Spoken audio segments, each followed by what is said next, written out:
गया जिले की पुरानी करीमगंज निवासी गुलाम हैदर के 31 वर्षीय पुत्र मोहम्मद शहाबुद्दीन का 27 सितंबर को परैया में सड़क हादसे में मौत हो गई थी। पोस्टमार्टम के बाद शव की पहचान नहीं होने पर मोहम्मद शहाबुद्दीन के शव को पुलिस द्वारा परिजनों को नहीं सौंपा गया और न ही परिजनों का पता लगाने की कोशिश की गई। मृतक के पिता ने आरोप लगाया है, लाश कहां गई इस बात से पुलिस अनजान है। पुलिस का कहना है कि अंतिम संस्कार के लिए चौकीदार के हवाले लाश को सौंपा गया। मृतक के पिता गुलाम हैदर ने पुलिस पर सवाल उठाते हुए कहा कि हादसे के बाद पुलिस ने मौके से स्कूटी और मोबाइल बरामद किया था। इसके जरिए पुलिस परिजनों का पता लगा सकती थी, पर ऐसा नहीं हुआ। मृतक के पिता ने कहा कि पुलिस ने एम्बुलेंस की जगह ऑटो से उनके बेटे को अस्पताल भेजा था। अगर एम्बुलेंस से भेजते तो शायद उसकी जान बच सकती थी। उन्होंने बताया कि 27 सितंबर से 7 अक्टूबर तक वो अपने बेटे को तलाश कर रहे थे। उन्होंने बताया कि परैया में रहने वाले उनके परिजन ने थाने में स्कूटी देखी तो पता चला कि उनके बेटे की मौत हो गई है।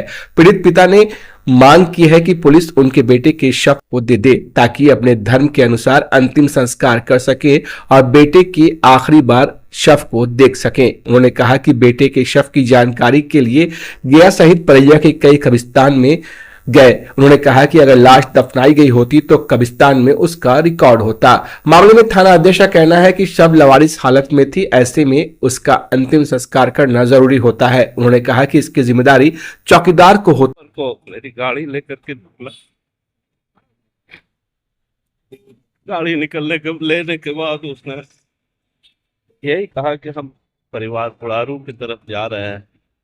उसके बाद वो लौट करके नहीं आया, रात हो गई। फिर मैंने 28 तारीख को पूछा है अपने परिवार वालों से कि मेरा बेटा गया था, कुछ पता कहाँ है, तुम लोग के यहाँ गया? तो उसने कहा कि नहीं, मेरे यहाँ नहीं आया, हमारे इससे मुलाकात नहीं हुई। उसके बाद फिर मैंने कहा कि पता लगाओ। उसके दोस्तों से हम भी खुद मिले, पता लगाने की कोशिश किया, बहुत पता लगाया। उसका जो मोबाइल नंबर था उसका स्विच ऑफ था, उसके अलावा मेरे पास उसका कोई दूसरा मोबाइल नहीं था। नतीजा यह है कि हम उसके दोस्तों से भी राब्ता करते रहे, पूछते रहे कि बताओ। सब लोगों ने कहा कि नहीं नहीं देखा, हमसे कोई मालूमात नहीं है। फिर परिवार वाले को मैंने फोन किया, तब जो है उसने कहा कि ठीक है, आज हम निकलते हैं, हम देखते हैं इधर उधर। उसके बाद वो 8 तारीख को वो थाना पहुंचा, परैया थाना। उसके बाद परैया थाना से फ़ोन किया कि हाँ, यहाँ आपकी ब्लू रंग की स्कूटी है, उसका ये नंबर है जो है। कहा हाँ, वो मेरा नंबर है। फिर मैंने अपने दूसरे बेटे को और अपने भांजा को भेजा है।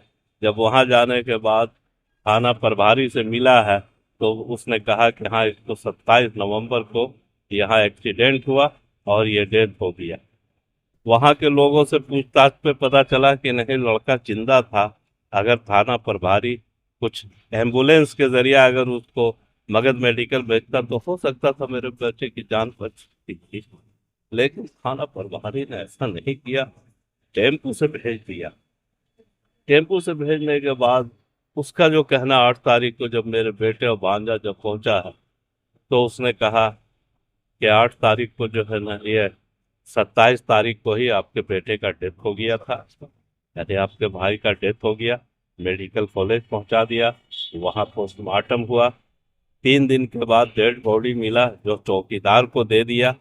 चौकीदार ने क्या किया अभी तक कोई पता नहीं है, नहीं थाना प्रभारी ये रिपोर्ट दे रहा है कि उस डेड बॉडी का क्या किया, कहीं पर से कोई कुछ बताने से। अभी आज भी जो है, आज भी लोग सब गए वहाँ थाना प्रभारी से मिलने के लिए, पूछा कि आप बॉडी का क्या हुआ, अभी तक आपने कुछ बताया नहीं।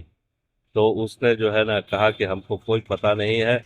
चौकीदार कहता है कि हमने किसको दिया वो उसका भी हमको पता नहीं है। यानी इस तरह से बॉडी का क्या किया, कहता है अंतिम संस्कार कर दिया। तो अंतिम संस्कार कर दिया तो उसका भी तो प्रूफ होना चाहिए, लेकिन कोई प्रूफ नहीं दे रहा और ना ही बता रहा है कि हम डेड बॉडी को क्या करें।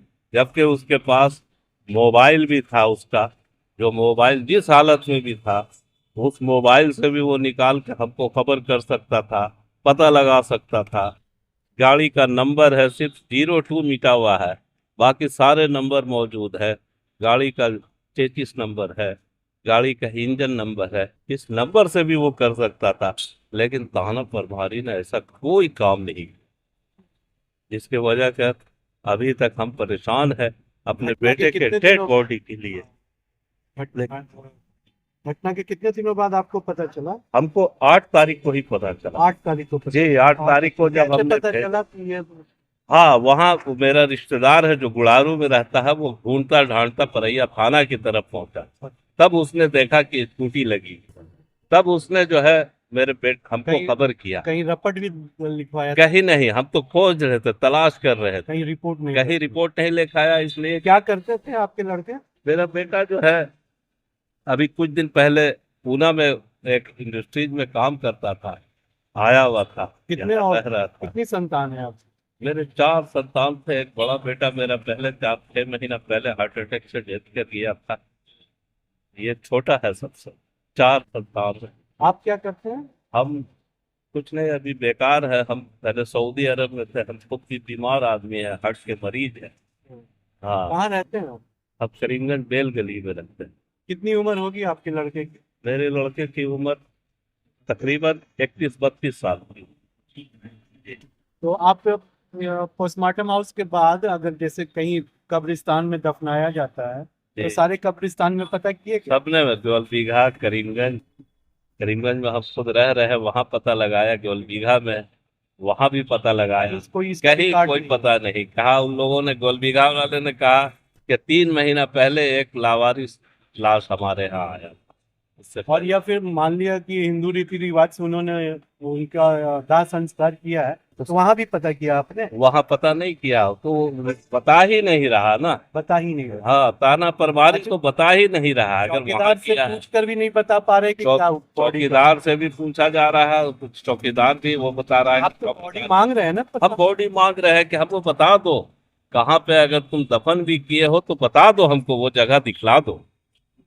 मतलब आप ताकि अपने हम बेटे को एक झलक देखना चाहते देखना चाहते हैं, उसका अंतिम संस्कार जो अपने रीति रिवाज के हिसाब से करना चाहते हैं ना। हैं? आज आप एसएसपी से मिलने आए हैं? जी बिल्कुल, इसी क्या से मिलने आए हैं। भरोसा दिया क्या, मिले क्या? नहीं, हम वहाँ उनके ऑफिस गए थे, वहां से पता चला कि वो रेसिडेंस पे है। हम रेसिडेंस पर आए हैं,